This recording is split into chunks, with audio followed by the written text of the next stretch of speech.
took them straight away around the corner to the church choir, and he said, I've got you 2 new choir members. And they were like, we know those 2, they don't speak. And he turned to the 2 girls and said, have you got anything to say? And they burst into song. And 3 of the choir members fell to their knees. Others were weeping. I don't blame them. Welcome, everybody. This is Simon Gilbert with Inspired, and it's great to be with you again. This time last week, I was in Burundi, and I just got back pretty exhausted after 80 meetings in 12 days, if that's possible. But they were so extraordinary that I thought I would be cheeky in a sense and take this episode for Adam, who normally is the editor of this podcast, to interview me, because that gives you a chance to meet Adam, and I'll get him to do the asking of the questions, and I can just fill you in on what is, I have no doubt, you'll find very inspiring. So that's the plan. And our work out in Burundi is stunningly fruitful, and I've had the chance to hang out and rub shoulders with incredible leaders. Well, our strapline at Glow is identifying, empowering, equipping the best local leaders of passion, integrity, gifting, and vision for the transformation of the nation, bottom up and top down. So it's like a dream team of phenomenally beautiful brothers and sisters in Christ. You know, if you're still in the fight, if you're still clinging to your faith when you've been through genocide and extreme poverty and all the sort of stuff that life in Burundi will throw at you, you're bound to have that sort of depth of experiential reality that in the Western world, certainly it's not impossible, but it's hard to reach. And so I've come back turbocharged with energy and rekindled sort of zeal. And so welcome, mate. Adam, how are you doing? Hi, Simon. Hello, listeners. Yeah, great to be here with you today. Good. Well, it's a chance anyway for me to say thank you to you, buddy, because basically I just said to Adam, who's only been working with us for, 6 months, I said, all right, we're going to set up a podcast, go for it. And he's just done absolutely everything, and it's going great guns. We're in over 60 countries now, are we? Do you know the numbers exactly? It is over 60. Yeah. Different nations who have listened in. So that's just fabulous, isn't it? So I'm really grateful to you. Anyway, from here on in, you're the boss. Take it away. Great. Well, I don't know if I naively thought that we'd maybe in the office have a nice quiet week while Simon was in Burundi and we could kind of catch up on some other work, but not so. But it was certainly really encouraging just to hear these constant stories and videos, some of which you've already shared on your blog and social media of just amazing stuff happening. So I'm looking forward to hearing more of it. But I guess, could you maybe give us a bit of context of where Burundi is as a nation at the moment? Where are they at? Because obviously there's past conflict issues. Yeah, how's the nation doing?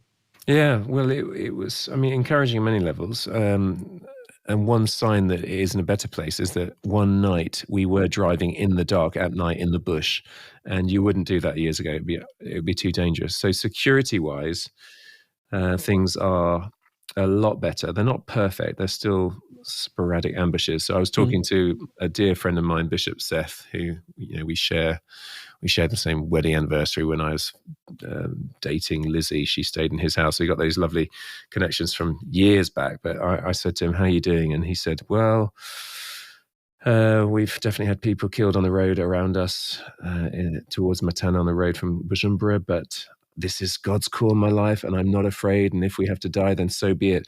And I just love the reality of that, because if you're sat in the pub in England, you wouldn't have your mate saying that, and we're not faced with the same sort of issues. So all that to say that security-wise, things are better than they were, and it's definitely nowhere near as dangerous as it used to be, but you still need to be on your toes with sort of sporadic grenade attacks and ambushes here and there.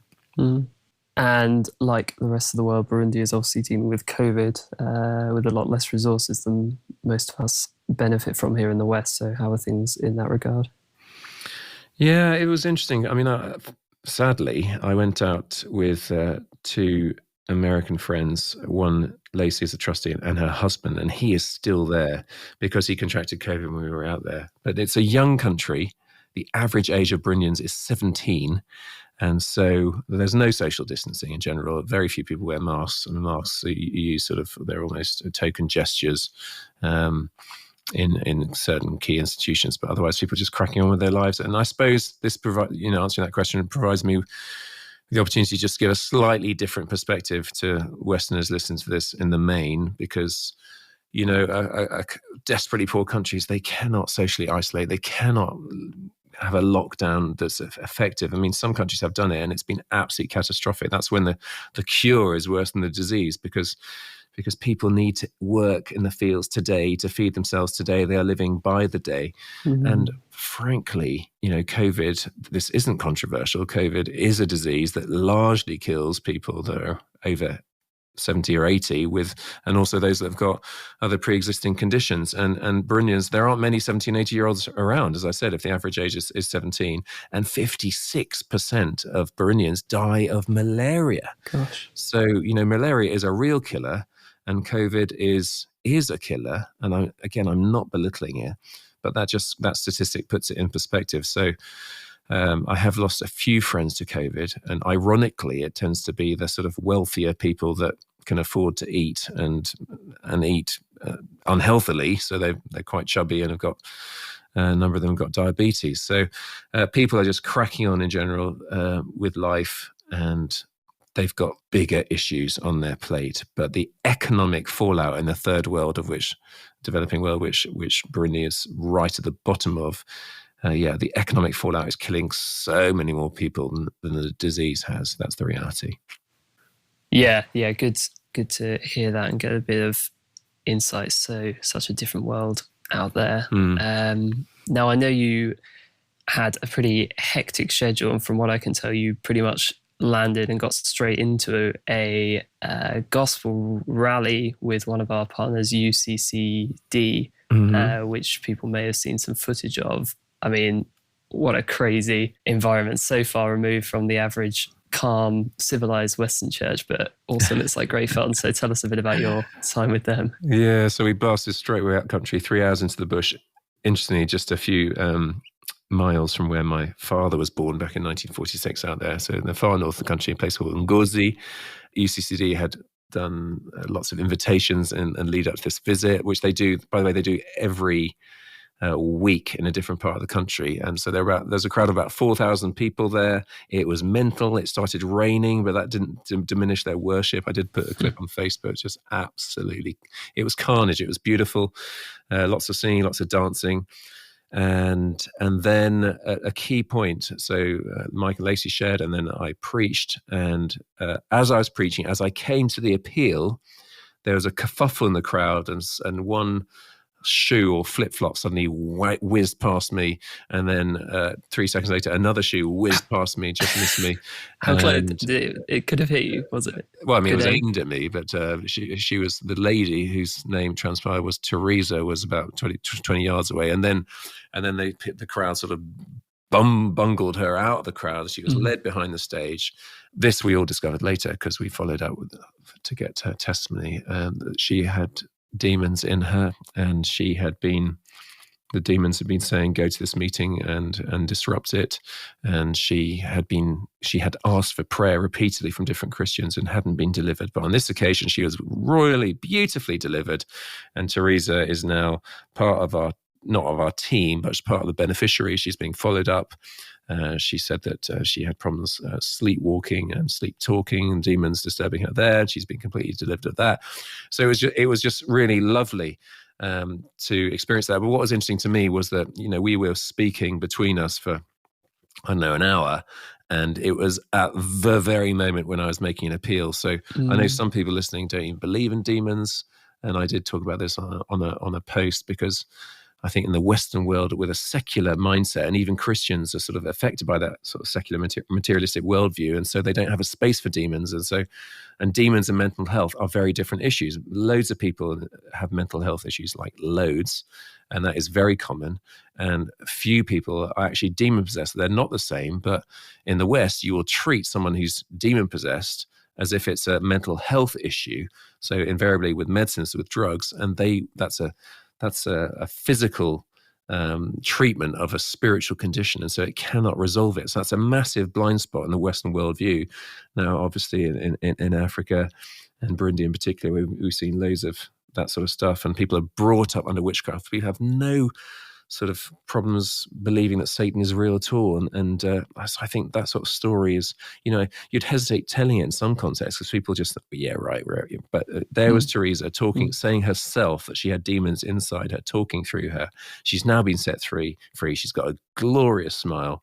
And she was one of many that came to Christ. And I think after my talk, but it'd been going on a couple of days, where we saw 300 people come to Jesus, and that was absolutely wonderful. And the joy about UCCD, Glow, we've got 25 partners in Burundi working in different fields.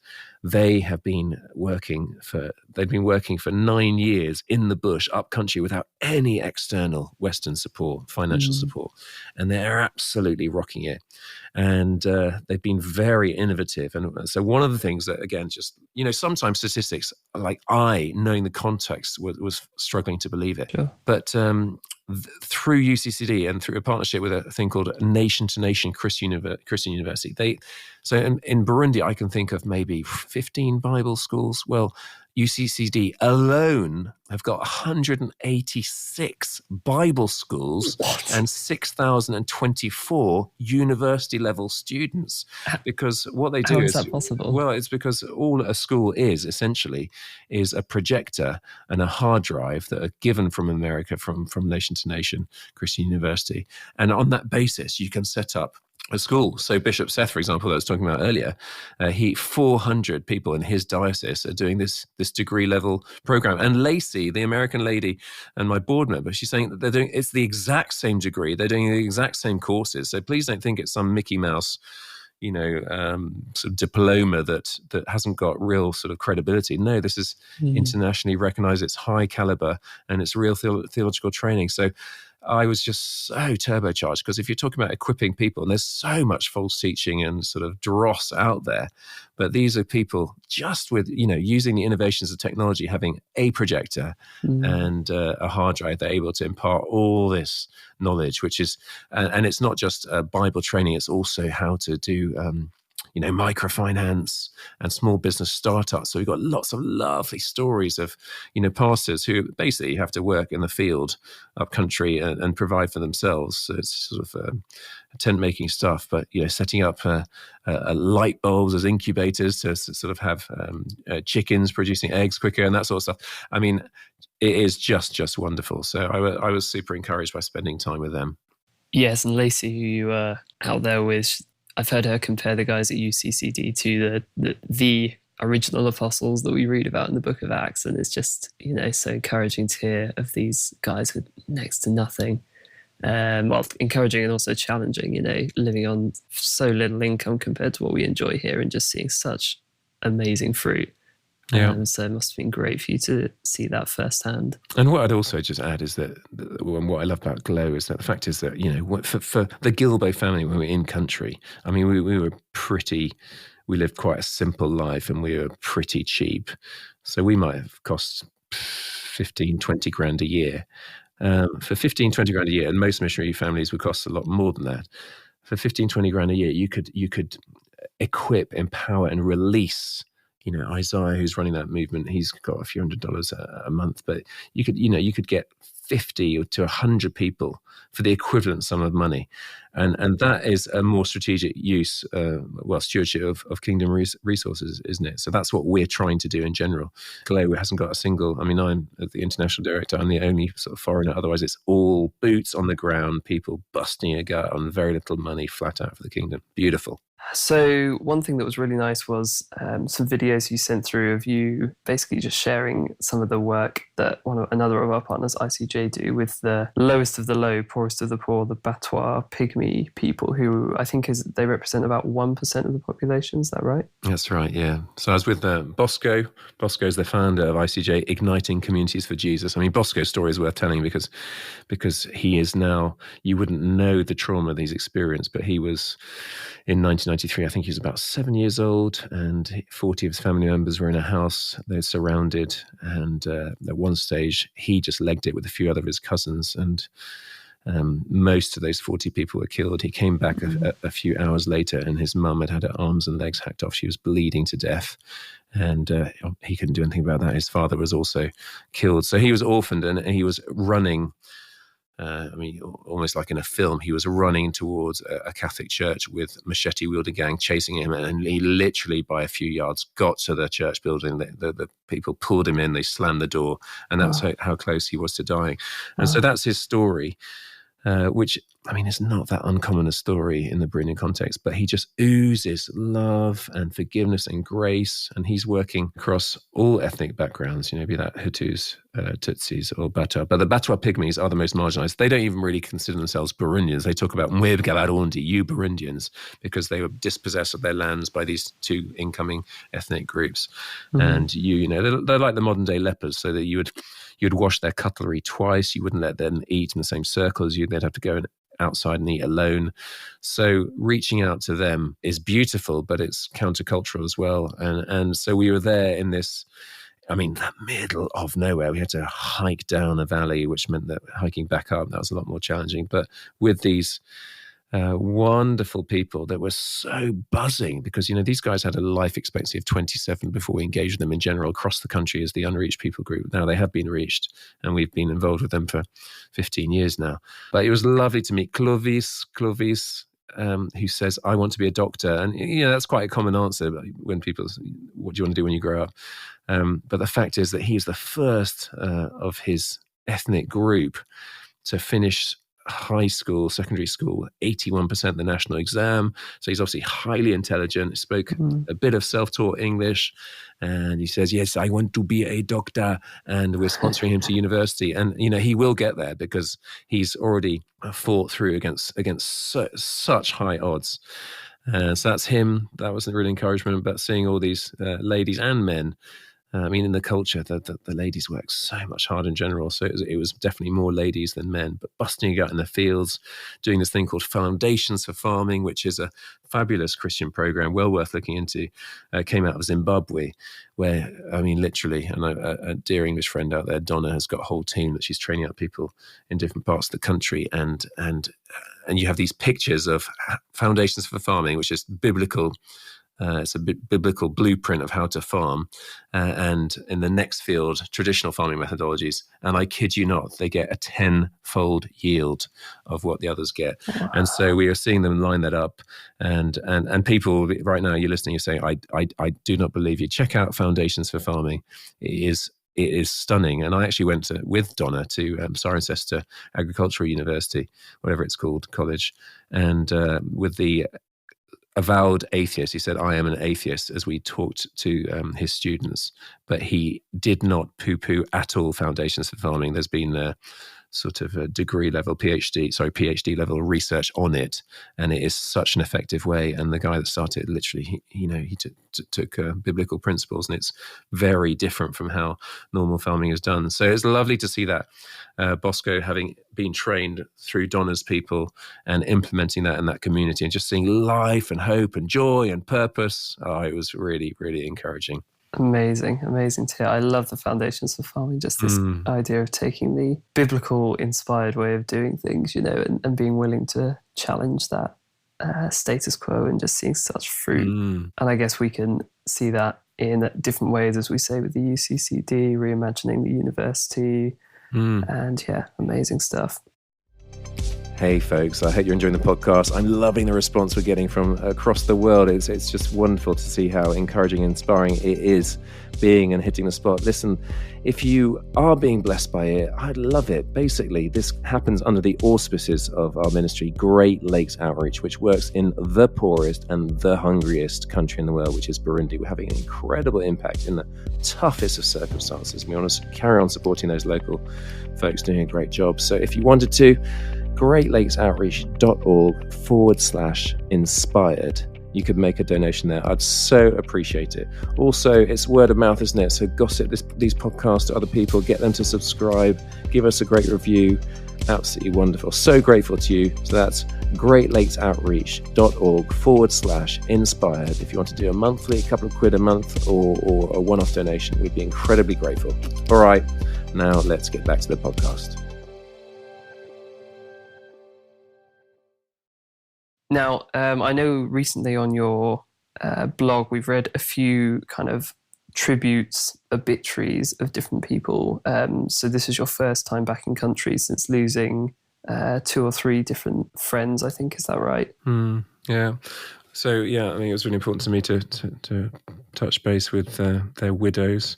So John Richards was a lovely old English guy. He did die with COVID a few months ago. So I was touching base with Nadine, his wife, and then Juvenal. Juvenal was, what I loved about Juvenal was that he was a nobody in the church scene, as in he slogged his guts out. I think he was 67 when he died.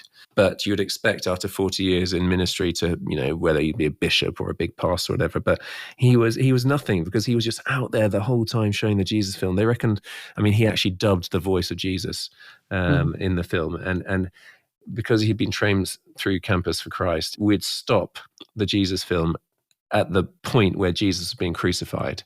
And we'd have, the biggest crowd might be 10,000, often 4,000, 5,000, 3,000 people watching in the middle of nowhere, people that would have walked miles to see it. Wow. And Juvenal each time would just say, the word identical script that he'd learned off by heart. And he'd done that 6,000 times. So I just would always honor him. And I reckon that he probably led more people to Jesus in Burundi than anyone else ever, by dint of showing that Jesus film 6,000 times. But I loved his humility. And so it was really nice to go and see his wife and kids and sort of shed a tear there with them in solidarity in the midst of what was a very hectic program, but it was really high priority to me. And then on the way back from Juvenal, I saw a friend who I thought would be dead, but it's nice that he wasn't. His name's Deal. And Deal, when I saw him last year, he was on death's door. But that's been his repeated story. And Deal is married. I don't know if you remember, Adam, the story of Providence. Mm-hmm. But it's just such a nuts story. But Providence is his wife, and she was pronounced dead on national radio back in 2012. Because she was a journalist, and her vehicle plunged off a cliff. There were 4 colleagues they all died, and they were taken to the morgue, pronounced dead. So announced on radio, all the names. That's how they do it. And but it is just nuts. Pentecostal lady called Cecile was praying. She had a vision in which she saw a woman still alive at the hospital who needed rescuing. So this lady Cecile made her way to the hospital. And although she'd never met Provi, I'll call her, she'd never met her in her life, she recognized her face immediately from the vision. And the Provi's trunk of a corpse was so mangled and broken that, it was a struggle for Cecile to follow up on what she felt the Lord saying, which was to say, no, this body is not dead. She called the staff. She said, hey, come, this corpse, she's not dead. All the other corpses were in the morgue. The morgue was full, so Provi was outside.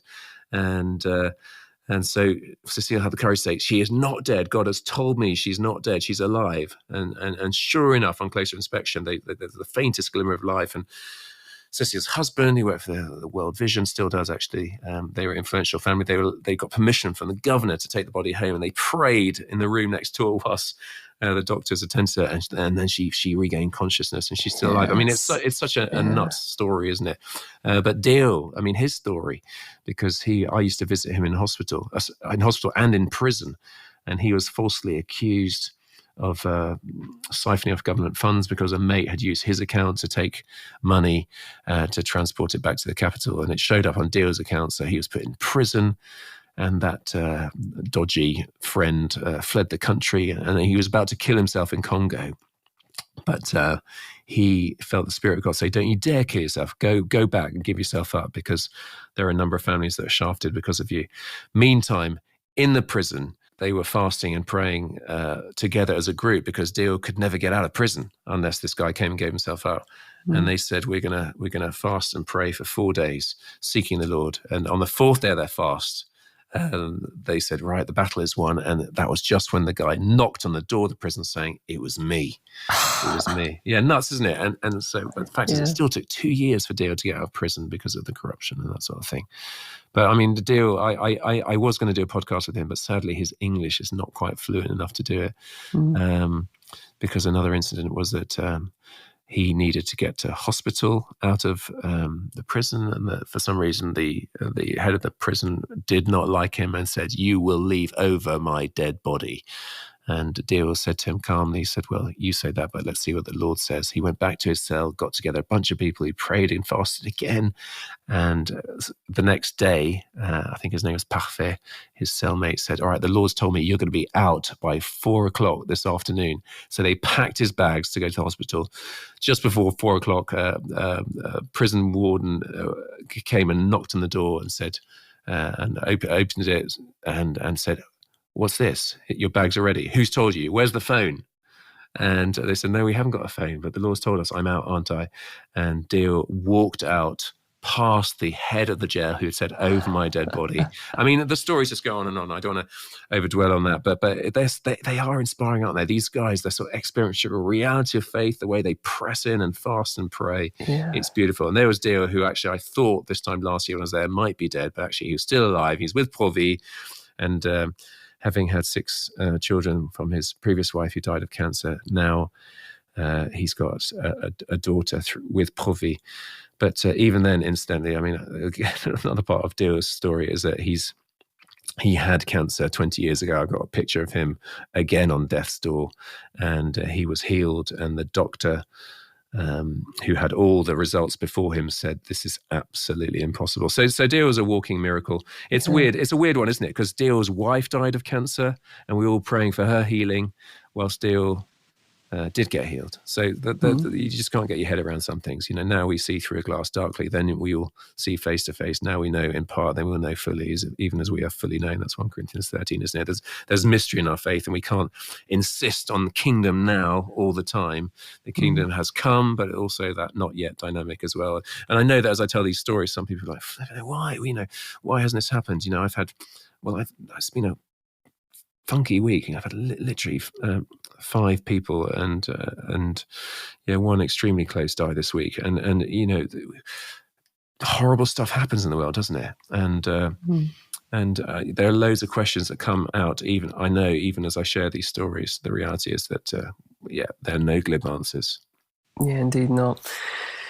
But I mean, the stories you're telling are amazing, and just that phrase, you know, the modern day Book of Acts kind of stuff comes through again and again. These people are so inspiring, and it's definitely, you know, it feels like the West and indeed the world has so much that we can learn from these faithful apostles in Burundi. And I know traditionally, you know, the West has been the one to take the gospel to places like Burundi, and that's been the kind of tradition. But things are kind of changing on that front, aren't they? And I know there's been a movement towards an outflowing from Burundi to a kind of modern mission field. What does that look like, and what's that movement about? Yeah, well, that was actually the primary reason why I went at this time of year, because we're having our second mission congress 3 years after our launch. So under Glow, we set up Burundi Mission Alliance, BMA, and it was so edifying to be a part of, because if you picture the Dead Sea, and the Dead Sea just has water flowing into it, there's no outflow. And that's why it's dead. It's not healthy. And similarly, you know, Burundi, I think the gospel first came in 1896. It's been a receiving nation, and it needs, for it to be healthy, you've got to give out as you receive.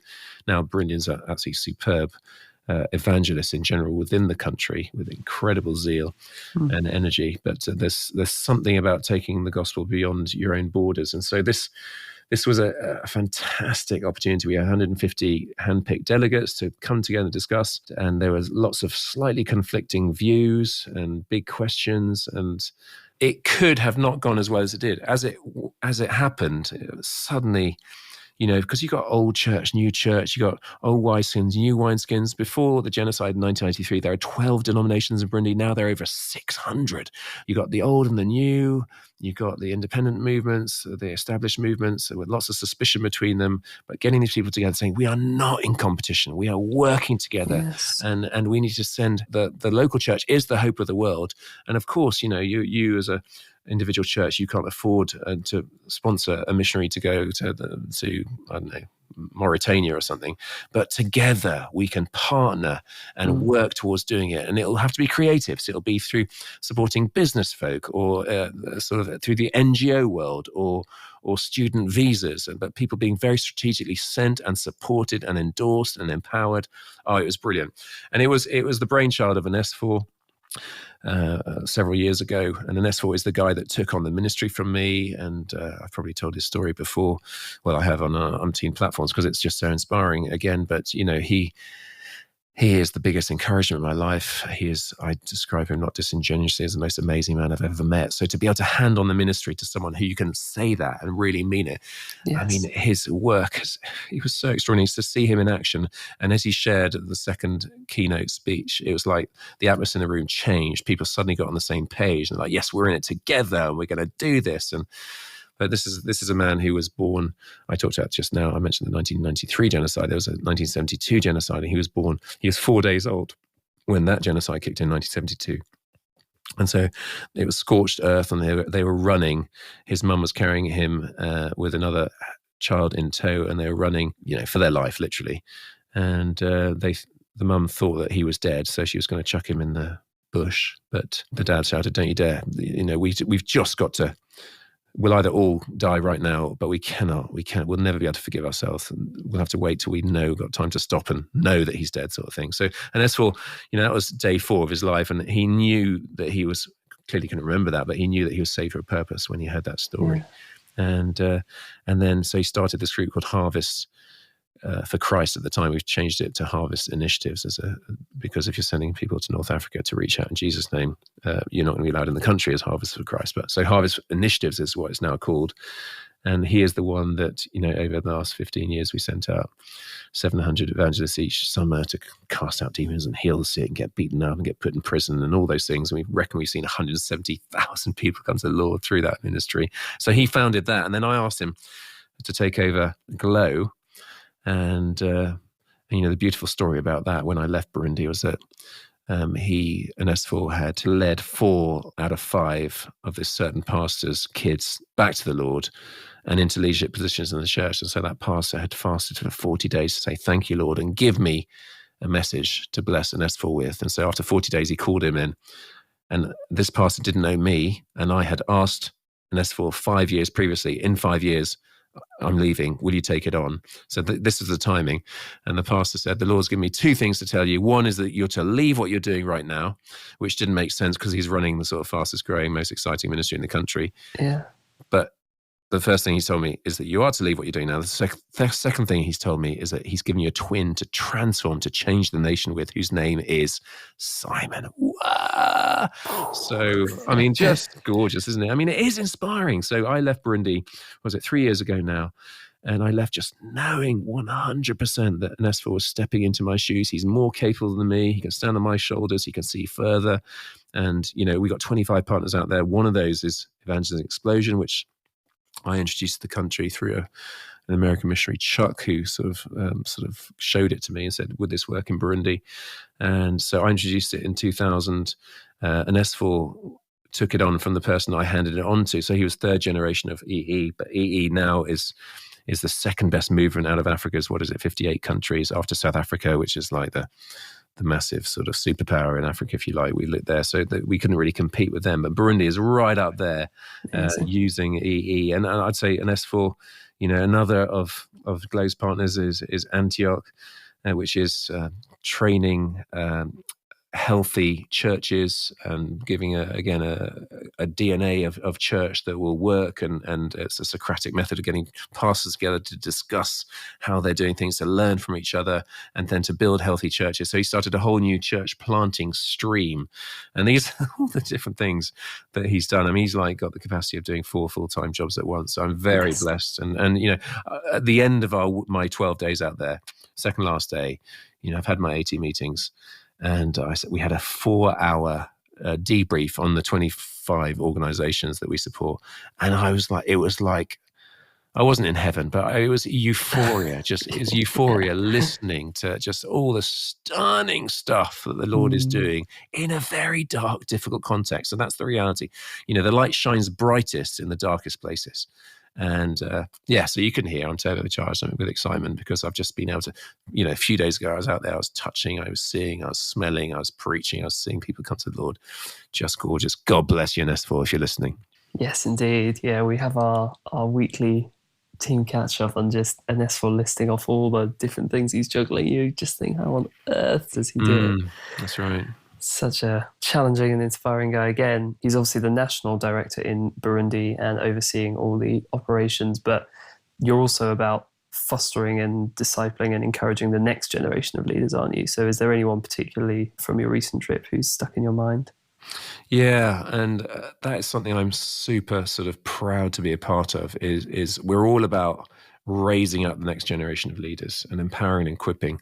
And there's a whole bunch of them, but time would preclude mentioning them all. Let's just talk about Innocent. So Innocent has set up a group called Purpose Discovery. He came through the ranks at Harvest under an S4. So Purpose Discovery is all about people, young people, particularly through schools, identifying, what they are on the planet to do. And so here is what's interesting about Innocent is that he is the skinniest person on the planet I know that is not, in a refugee camp, and so he's healthily skinny, but he doesn't look it. He's only 52 kilograms, and he's probably 5'9". So, but he's so skinny because he fasts so much and he prays so much, and the Lord's gifted him, given him the gift of healing. So, he was sharing some of his stories, and he sent me through a whole bunch more. But the story I loved the most was that he had just finished doing some outreach and finished worshiping on a Sunday at church, and he was part of a team. He said, "You guys go and eat." There's these two. The correct term is non-verbal. In the Bible, it's say mute, but that's politically incorrect now. Mute or dumb. Literally, these two girls hadn't spoken, either of them, for over a decade. So they'd hang out together and walk around together begging. And they came to him and said, "Can you pray for us?" And he took them into a room. So just the three of them in a room. And he said, "Lord, I don't care if this takes 3 days. I am not leaving until these two girls are speaking." And actually, it only took 10 minutes before they started crying audibly, and they could speak. Wow. And he took them straight away around the corner to the church choir that were having a practice session.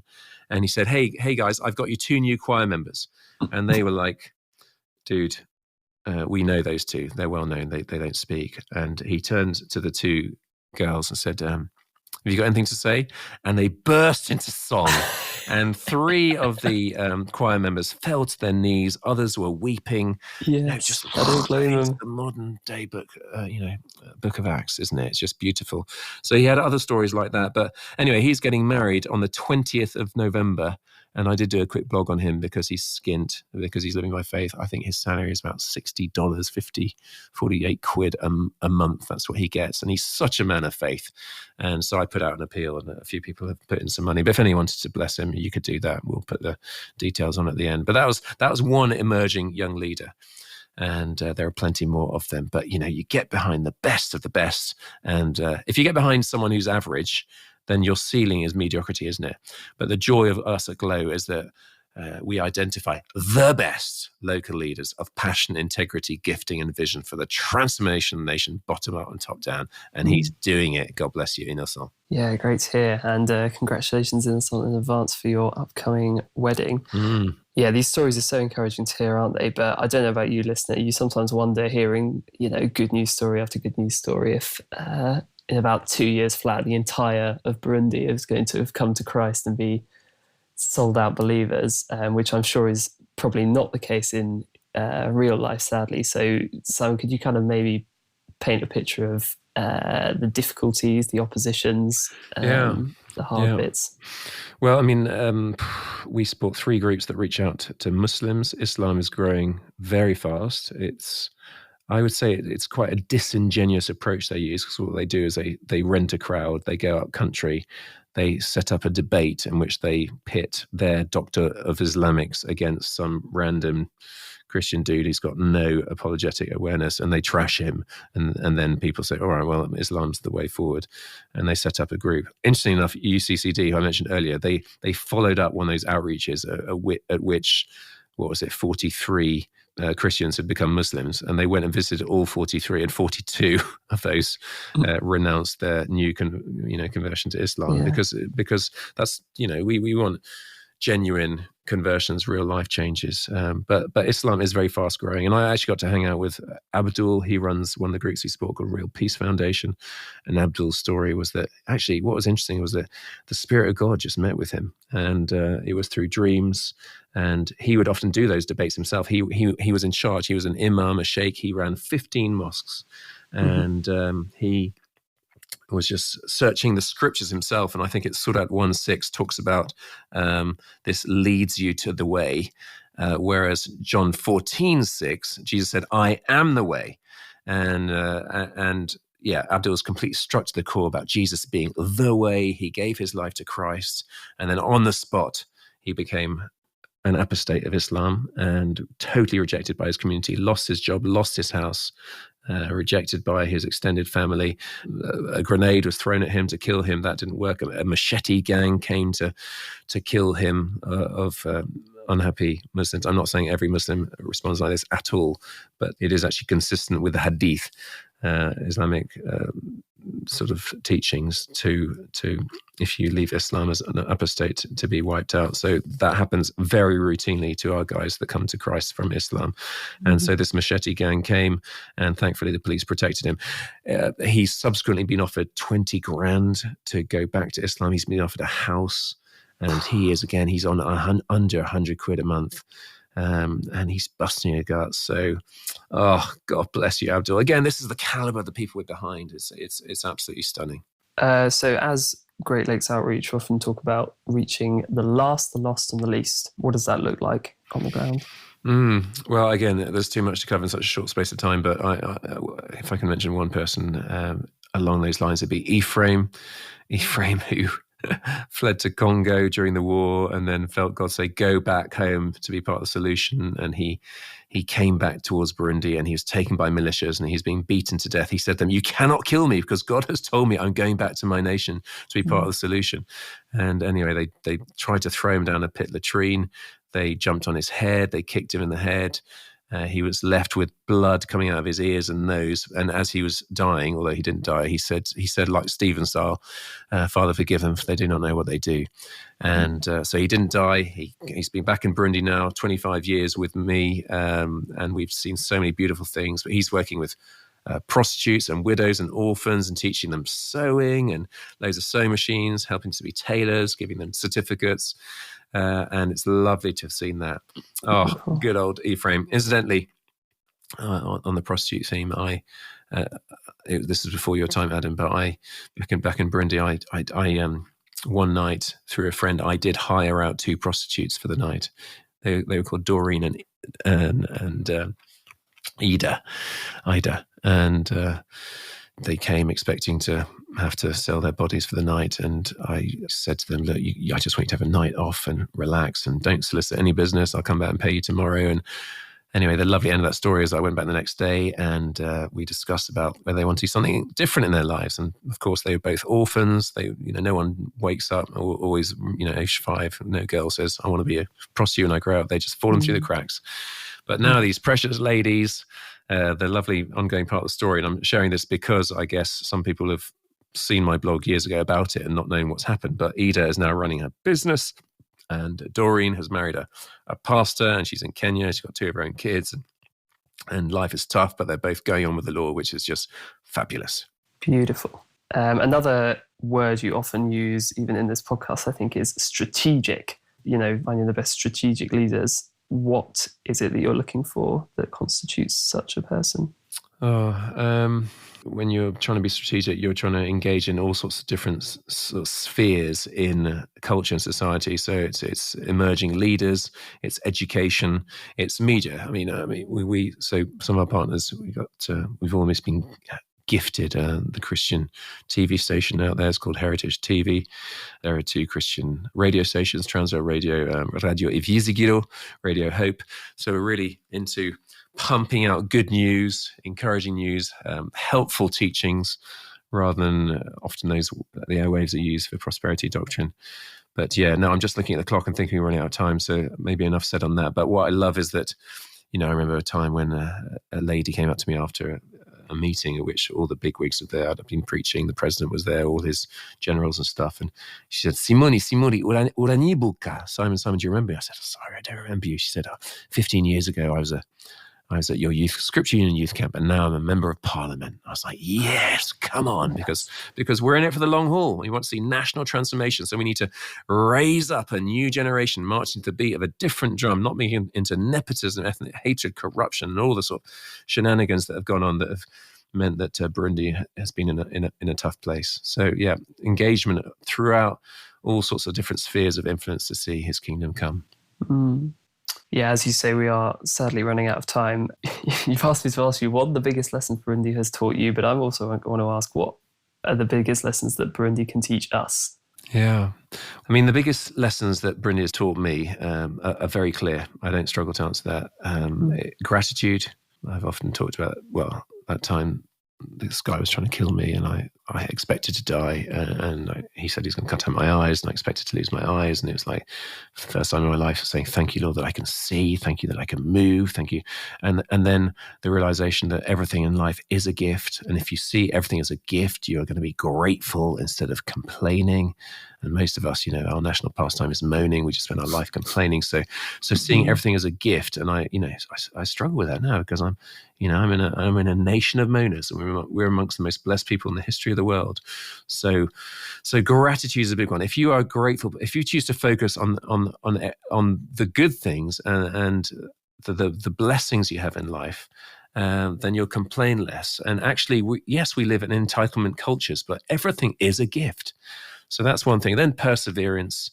I've these stories have shown, these are people that, again, we're in an instant society where we expect things to happen here, now, on our timeline. And actually, organic growth, character development, being conformed to the likeness of Christ, sanctification, holiness, that just takes time. And all of us, as you're listening, we're all on different journeys, but you just got to hang on in there and persevere. Some of you are really struggling, and I hope today's encouraged you just to persevere, to hang on in there. God is on his throne, he is faithful. And then another one would be relationship. One of my mantras is everything is about relationship. And as we work together and creating win-wins. And by the way, that was absolutely from the get-go, the point of this podcast was that through my relationships, getting other of my mates on this program to tell their stories. Relationships, seeing, and what's been lovely is I've seen incredible fruit already through this podcast. I mean, literally from the first podcast we did with Ed Walker and Hope into Action, several houses for people who are homeless have come out of that podcast. I mean, that's beautiful.